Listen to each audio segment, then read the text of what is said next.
Hello and welcome to Bounding into Comics. My name is John Trent. I'm the founder and editor-in-chief at Bounding into Comics. Today I got a story about a new report that claims that only black writers were considered to write for Marvel's upcoming Blade film starring Mahershala Ali. This new report comes from The Hollywood Reporter's Borys, who also claimed the Disney-owned film studio tapped Watchmen writer Stacey Osei Kuffour to write the project that will star actor Mahershala Ali. You'll remember Ali previously played Cottonmouth in Netflix's Luke Cage series. So Kit writes, quote, "Only black writers were seriously considered, a reflection of Marvel's focus on diversity and making representation a key factor, especially when tackling non-white characters." He went on to add that the search for Kuffour reportedly took at least 6 months, and Ali was involved in the process. Interestingly enough, Blade was created by Marv Wolfman and Gene Colan back in 1973. He first appeared in The Tomb of Dracula #10.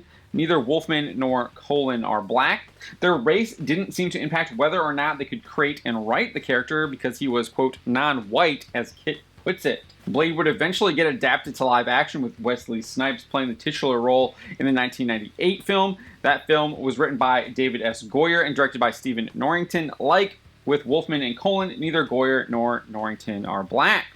Snipes would go on to play the character in 2 more films, Blade 2 and Blade Trinity. Blade 2 was also written by Goyer with Guillermo del Toro in the director's seat. Goyer would also write Blade Trinity, as well as step into the director's chair for that film. Like previous Blade creators, Guillermo del Toro is not black. The idea that white people can't write black or non-white characters is nothing new to the Blade franchise. Back in 2015, Marvel Comics had announced a new Blade series that would focus on Blade's daughter, Fallon Gray. The series was going to be written by Tim Seeley with art by Logan Farber. Here was the official description at the time, quote, "Fallon Gray is a 16-year-old girl from rural Oregon, nominated for prom queen, captain of the debate team, most popular girl in her class. But there is another side to Fallon, a feeling like there's something more inside of her. When terror strikes her small town, she'll find out just how right she was.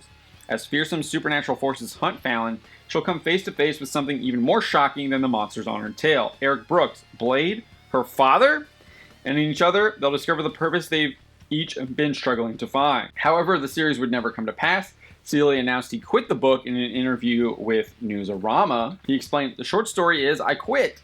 He then elaborated, "The long story is when Marvel hired me, I had just written 10 years of a horror comic starring a female lead, so I seemed like a good fit. So he threw around ideas of doing Blade's daughter, and when they announced it, Marvel was in a weird place because they had announced the hip-hop covers, and a lot of people saw, here's another black lead with an all-white creative team, and you know it's valid and definitely the case.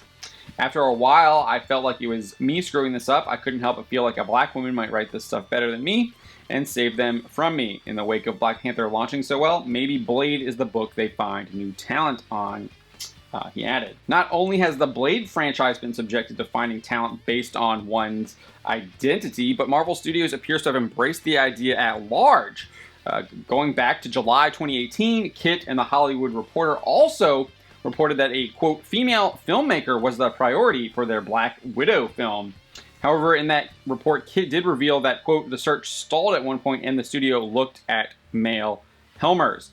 They would eventually choose Kate Shortland to direct the film. It seems that they have evolved in the 2 years since their look for Black Widow, where Kit's report says they only considered black people to write the Blade movie, whereas at least with Black Widow they did consider males as well, but they wanted a female filmmaker as the priority. As for what we can expect from Blade, Mahershala Ali described the character's darker tone compared to other Marvel characters and hopes they will bring that to the screen. He said in an interview last year, quote, "And also a little darker. I love that it's darker. That's all in terms of tone. He's a little bit darker than some of the other ones, and so that element was attractive to me." So it definitely appears that Marvel is looking at people based on their identity rather than talent. The fact that you're just limiting it to black writers means that you're not getting, you're possibly not getting the best Blade story out there because you're only accepting pitches or getting pitched from people that look a certain way. You're not getting white people, you're not getting Asian people, you're not getting Hispanic people. None of those people seem to be considered when they were looking for this Blade project. And as I've stated before, when you base your business policy off of woke politics, it really does hurt your storytelling. And I guarantee we will see that in the future with the Marvel Cinematic Universe, because that seems to be the direction that they're going, and their storytelling is definitely going to take a hit from it. That's my thoughts on the matter. My name is John Trent. You've been watching Bounding into Comics. I'll have another video for you tomorrow.